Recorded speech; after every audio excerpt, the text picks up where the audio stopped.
तो इसकी legally definition हम देख लेते हैं कि डिक्री की यहाँ पर लीगली डेफिनेशन क्या होती है। इसके अंदर जो इंग्रेडिएंट हैं, जो इसेंशियल एलिमेंट्स हैं, वो हम यहाँ पर जान लेते हैं। तो फ्रेंड्स, यहाँ पर डिक्री के बारे में यहाँ पर क्या बताया गया है। तो यहाँ पर ये डिक्री की डेफिनेशन यहाँ पर दी गई है और इसके आधार पर यहाँ पर क्या क्या एसेंशियल एलिमेंट हैं जो पूरे होने पर यहाँ पर ये जो ऑर्डर है वो डिक्री बन जाएगा, वो हम देख लेते हैं। जो कोर्ट का जो एडजुडिकेशन है वो डिक्री बन जाएगा, वो हम देख लेते हैं।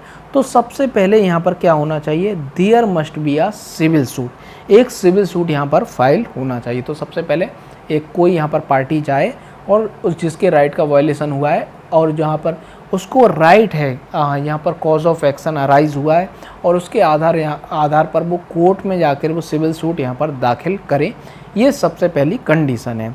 और सेकंड कंडीशन यहाँ पर क्या है कि there must be an adjudication.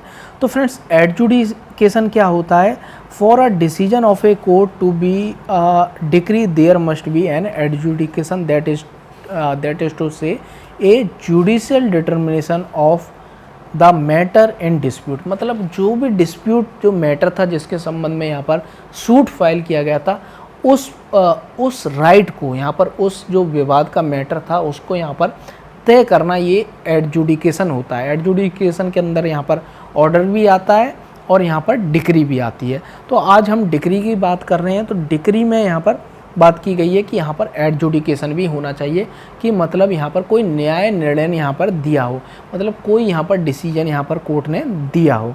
ये महत्वपूर्ण बात है पहली। दूसरी बात है, पहली यहाँ पर सिविल सूट होना चाहिए, दूसरा एडजुडिकेशन होना चाहिए, न्यायालय के द्वारा यहाँ पर कुछ तय किया गया हो, जो डिस्प्यूटेड मैटर है उसके संबंध में तय किया गया हो।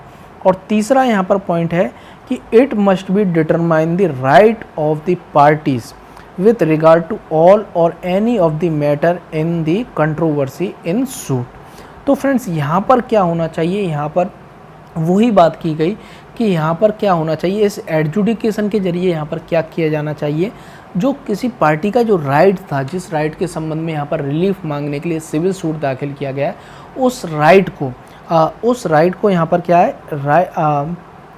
उस राइट को यहाँ पर तय कर देना चाहिए। ये यहाँ पर बात की गई, right of the party with regard to all और any of the matter in controversy in suit.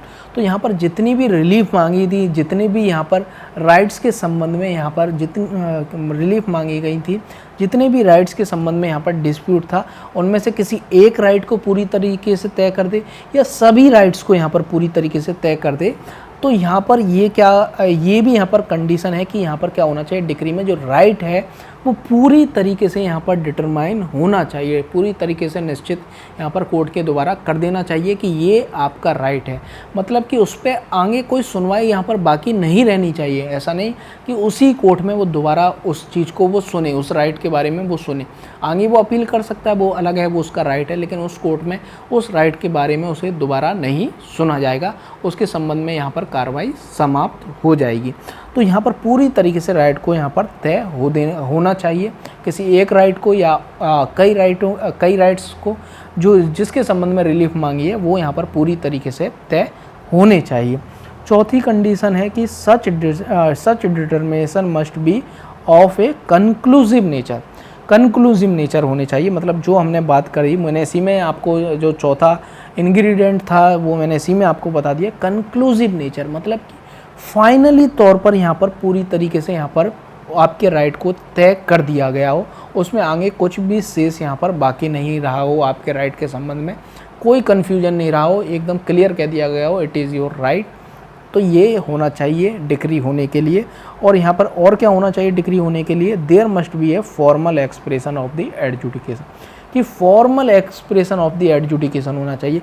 मतलब डिक्री का एक यहाँ पर जो फॉर्मेट, एक फॉर्म दिया गया है, मतलब सीपीसी के पीछे यहाँ पर लीगल रिक्वायरमेंट बताई गई है कि डिक्री इस तरीके से यहाँ पर तैयार की जाएगी। इसका मतलब ये नहीं है कि इसी एग्जैक्ट फॉर्म में रहेगी, लेकिन जो भी उसमें मिनिमम रिक्वायरमेंट हैं, जैसे कि सबसे पहले यहाँ पर लिखा जाएगा कि मुझ सिविल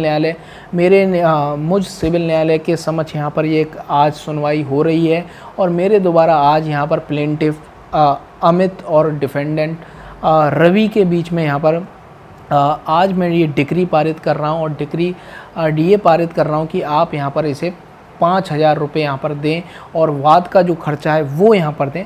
तो इस तरीके से एक फॉर्मेट के क्रम में यहाँ पर लिखी होनी चाहिए, और ऐसा नहीं है कि बिल्कुल जो यहाँ पर डिक्रियाँ बनाई गई हैं पीछे सीपीसी में फॉर्म दिए गए हैं जो अपेंडिक्स में बिल्कुल वैसे ही हों। यहाँ पर अलग हो सकती हैं, लेकिन यहाँ पर जो मिनिमम जो लीगल रिक्वायरमेंट है वो यहाँ पर रहनी चाहिए। जैसे कि जजमेंट में मिनिमम लीगल रिक्वायरमेंट होती है, क्या होती है कि सारे फैक्ट्स यहाँ पर, एविडेंस यहाँ पर लिखे जाएंगे, लेकिन डिक्री में यहाँ पर सबसे जो मुख्य चीज़ें होती हैं वही लिखी जाती हैं। आपके राइट्स के संबंध में जो राइट्स तय किए गए होते हैं वही लिखे जाते हैं। तो ये यहाँ पर 5 यहाँ पर ये एसेंशियल एलिमेंट्स होने चाहिए, मतलब कि एक सिविल सूट होना चाहिए, कोर्ट का यहाँ पर कोर्ट किसी चीज़ को यहाँ पर तय करे, आपके राइट को यहाँ पर तय करे, एडजुडिकेशन होना चाहिए, और आपके राइट्स को यहाँ पर एक राइट को या कई राइट्स को यहाँ पर पूरी तरीके से यहाँ पर तय कर दे, मतलब कि कंक्लूसिवली डिटरमाइन कर दे। और यहाँ पर 4th है यहाँ पर such determination must be conclusive nature, पूरी तरीके से यहाँ पर डिटरमाइन होना चाहिए।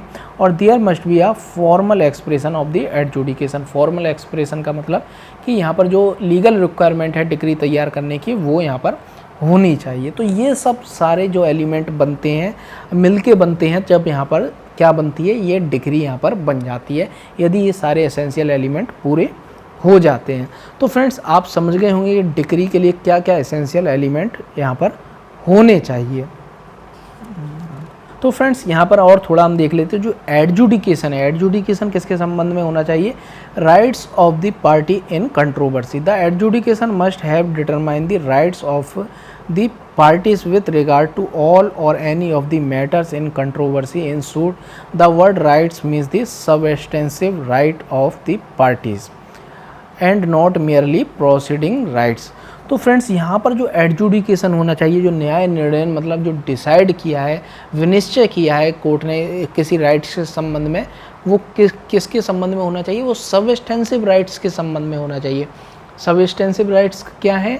जैसे कि हिंदू मैरिज एक्ट के अंतर जो राइट्स दिए गए हैं, कैसे राइट्स दिए गए हैं कि आप इन आधारों पर डिवोर्स ले सकते हैं, इस आधार पर आप यहाँ पर कंजुगल राइट्स ऑफ रेस्टिट्यूशन की यहाँ पर डिक्री प्राप्त कर सकते हैं। तो ये सब यहाँ पर जो सबस्टेंसिव लॉ हैं, कॉन्ट्रैक्ट के अंतर्गत जो राइट्स यहाँ पर होते हैं कि ब्रीच ऑफ कॉन्ट्रैक्ट हो गया तो आप यहाँ पर क्या कार्रवाई कर सकते हैं। तो यहाँ पर और यहाँ पर TP transfer of property act के अंतर्गत जो है, तो इस तरीके के सबस्टेंसिव राइट्स जो यहाँ पर जो सबस्टेंसिव लॉ के अंतर्गत जो राइट्स दिए गए होते हैं, काफ़ी यहाँ पर सबस्टेंसिव लॉ होते हैं। सिविल के अंतर्गत तो तमाम तरह के सबस्टेंसिव लॉज होते हैं। तो फ्रेंड्स यहाँ पर क्या है, उन सबस्टेंसिव लॉ में जो राइट दिए गए उनमें से किसी एक राइट को या कई राइट्स को यहाँ पर एडजुडिकेशन के माध्यम से यहाँ पर कंक्लूसिवली डिटरमाइन यहाँ पर होना चाहिए। पूरी तरीके से ऐसे सबस्टेंसिव राइट को यहाँ पर तय कर देना चाहिए। तो फ्रेंड्स आप समझ गए कि यहाँ पर डिक्री क्या होती है। डिक्री के माध्यम से आपके राइट को तय किया जाता है। अब दोस्तों डिक्री कब बनती है? तो डिक्री यहाँ पर आपका जजमेंट आ गया, पूरी यहाँ पर सिविल सूट यहाँ पर फाइनल स्टेज पे आ गया, जजमेंट यहाँ पर बन गया। जजमेंट के बाद यहाँ पर डिक्री यहाँ पर बनती है। हो सकता है उसी दिन बन जाए, 2-3 दिन बाद बन जाए। कोशिश ये करनी चाहिए, लीगल प्रोविज़न यहाँ पर सीपीसी में कहता है कि 15 दिन में यहाँ पर डिक्री बन जानी चाहिए, यहाँ पर ये कहता है। तो डिक्री यहाँ पर बिल्कुल सेपरेटली यहाँ पर होती है, वो हम देख लेते हैं।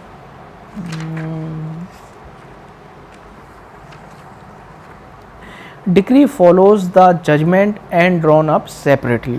तो डिक्री होती है बिल्कुल जजमेंट से यहाँ पर अलग तैयार की जाती है और यहाँ पर फॉलो करती है, जजमेंट को फॉलो करती है। ऐसा नहीं कि जजमेंट के बिल्कुल कंट्राडिक्ट हो, यहाँ पर जजमेंट के कंट्राडिक्ट नहीं हो सकती है। जजमेंट के अनुसार ही यहाँ पर डिक्री बनती है। जजमेंट तय होता है, जजमेंट में सारे फैक्ट्स लिखे जाते हैं, उसके आधार पर ही आपके राइट्स तय होते हैं और अलग से डिक्री बना दी जाती है। और डिक्री में केवल आपके राइट्स की बात होती है। आपके राइट्स के आधार पे आपको जो रिलीफ दी जाती है वो यहाँ पर डिक्री में यहाँ पर तय होती है। तो फ्रेंड्स ये आप समझ गए कि डिक्री यहाँ पर क्या होती है।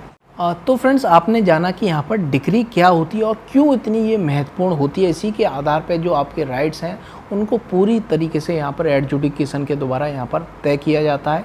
तो फ्रेंड्स आगे हम जो इसके आगे का जो नेक्स्ट वीडियो होगा उसमें हम जानेंगे कि प्रीलिमिनरी और यहाँ पर फाइनल डिग्री क्या होती है, और यहाँ पर जो पार्टली प्रीलिमिनरी और पार्टली फाइनल डिग्री यहाँ पर क्या होती है, वो हम इसके नेक्स्ट वीडियो में जानेंगे, क्योंकि ये वीडियो यहाँ पर बहुत बड़ा हो जाएगा।